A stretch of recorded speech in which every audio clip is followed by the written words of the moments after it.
Bonjour les amis, bienvenue donc dans ce nouvel épisode de Brocodile le jeu vidéo, une série YouTube dans laquelle je décris mon actualité de créateur de la société Brocodile SA, une société de valorisation, de collecte et de négoce de matériel et surtout de déchets informatiques. Dans la série Brocodile de jeux vidéo, je parle de mon actualité en évoquant un jeu vidéo auquel j'ai pu jouer à un moment dans ma vie et quelque chose qui résonne avec mon actualité de créateur d'entreprise. Aujourd'hui, Fiscal Combat. Fiscal Combat, c'est un jeu qui est sorti en 2017 et donc qui est techniquement un beat'em up. C'est un beat'em up, c'est-à-dire que de manière classique, les beat'em up, c'est en là c'est un 2D parallaxial quoi, c'est-à-dire que on avance vers la droite en tabassant tous les ennemis qu'on rencontre en...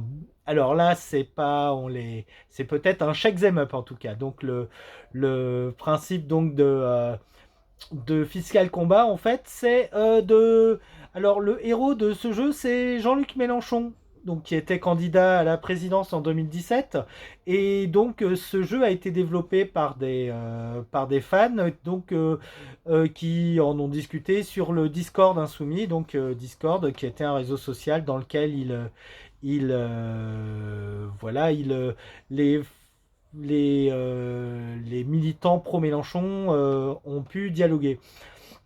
La campagne de Jean-Luc Mélenchon de 2017 en fait est très axée sur les nouvelles technologies entre l'hologramme, une présence sur les réseaux sociaux, une chaîne YouTube, etc. Et donc aussi ce jeu qui fait un peu partie du paradigme, en tout cas quoi. C'est quelque chose aussi, on va passer sur le coût que ça représente ou comment c'était géré en termes de frais de campagne, ça c'est quoique, mais bon, voilà. Ce petit jeu, en tout cas, il a pas mal marché. Il a eu un petit succès d'estime. C'est une première, en tout cas, un jeu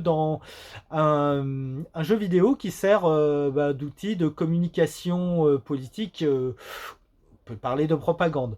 Le principe, en fait, c'est donc Jean-Luc Mélenchon secoue donc l'oligarchie, quoi, et donc les représentants de l'oligarchie que sont Christine Lagarde, Liliane Bettencourt, Jérôme Cahuzac, Nicolas Sarkozy, Macron, etc. Voilà. Euh, on peut discuter un peu tant enfin du fond du truc comme de la forme. Effectivement, c'est un objet politique effectivement qui permet de discuter, qui est bien foutu effectivement pour qui a fait parler, qui est amusant ou répétitif en termes de gameplay, après qui atteint son objectif de faire le buzz, etc. J'y ai un petit peu joué, ouais, mais parce que voilà, c'était marrant, mais voilà, mais après pas plus que ça, il y a des, enfin voilà. Pourquoi je parle de ce jeu-là, Fiscal Combat? Quel sens ça a avec les brocodiles? Alors, ça en a plusieurs. Comme vous le savez, donc j'ai choisi le statut de l'entreprise. Et donc, effectivement, je collecte non seulement du déchet, mais aussi de la TVA. Et donc, pour mon premier bilan, j'ai fait, alors peut-on parler d'erreur, de choix, enfin, de toute façon, d'assumer un choix,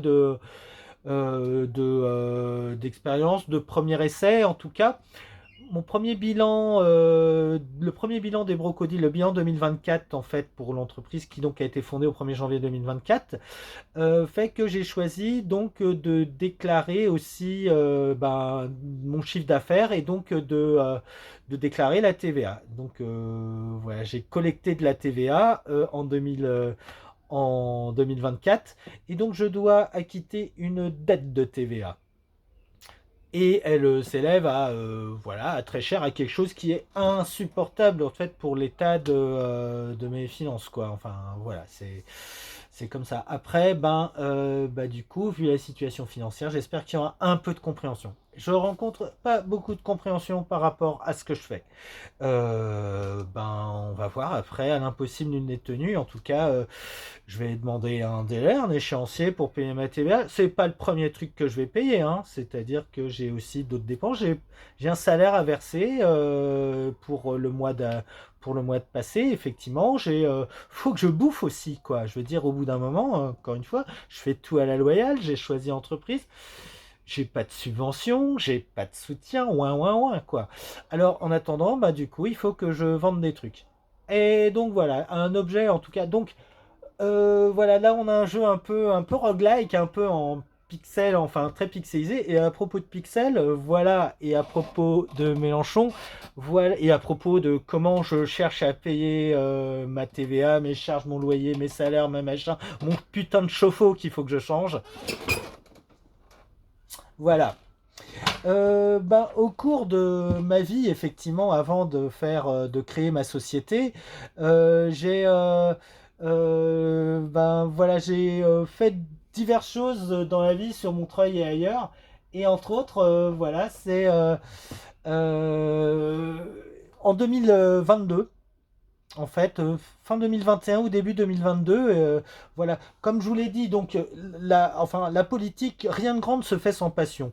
On peut penser ce qu'on veut effectivement de la France insoumise et de Mélenchon, et vous savez que j'en pense. Enfin, vous pourrez voir effectivement sur tout ce Montreuil ce que je peux en penser. Mon avis est très contrasté et plutôt négatif sur le personnage de Jean-Luc Mélenchon. Voilà. Mais je reconnais, comme je disais, rien de grand ne se fait dans ce patio et qu'il arrive à mobiliser une ferveur et un élan créatif chez ses fans, quoi. Donc il y a ce jeu qui en est un exemple. Il y a aussi ça. Ça, c'est un portrait sur une plaque 24-24 de Lego de Jean-Luc Mélenchon qui était au frontispice de la station de métro Robespierre. Quand j'ai vu ça, dans l'espace public, une propagande de ce type-là, je suis allé chercher une raclette à Leroy Merlin et j'ai détaché le portrait de Jean-Luc Mélenchon. Voilà, il n'a pas été réclamé et voilà, donc actuellement, en tout cas, je suis, on va dire, le possesseur de ce portrait de Jean-Luc Mélenchon. Comme je vous dis, j'essaie de gagner ma croûte, de augmenter mon chiffre d'affaires pour notamment des choses aussi trivial que le paiement acquitter effectivement mes contributions à la société, quoi. C'est aussi pour ça qu'on fait des entreprises, des sociétés anonymes, action par action unique. Alors bon, voilà quoi. J'ai de la TVA à payer et voilà. Si vous voulez m'aider à payer la TVA ou que pour une raison X ou Y, en fait, vous voulez avoir ça, effectivement. Donc, c'est un portrait de Mélenchon en Lego. Voilà. N'hésitez pas à me contacter. Voilà, faire offre. Je pense que le prix qui pourrait être proposé serait, alors, je l'avais proposé au prix d'une indemnité de député de 5850. Ce serait un soutien, ça m'aiderait beaucoup, ça aiderait beaucoup les brocodiles. En attendant, disons que 2116 euros est le prix de ma dette de TVA. Et voilà, je trouve que ça peut jouer, ça se négocie, voilà. Faire offre. Voilà, j'ai d'autres œuvres, j'ai aussi d'autres œuvres d'artistes montreuillois actuellement. Voilà, je suis prêt aussi, j'en proposerai quelques-unes, quelques autres œuvres. Voilà, ça peut m'aider. Donc, c'est des œuvres qui peuvent être pour des sommes à moins de 1000 balles ou moins de 2000 balles. Voilà, j'ai quelques œuvres comme ça à des prix intéressants d'artistes vivants. Et voilà, que je propose effectivement pour ne serait-ce que pour que l'aventure des brocodiles continue. Voilà, ce sera tout pour aujourd'hui. Donc, à vous les studios.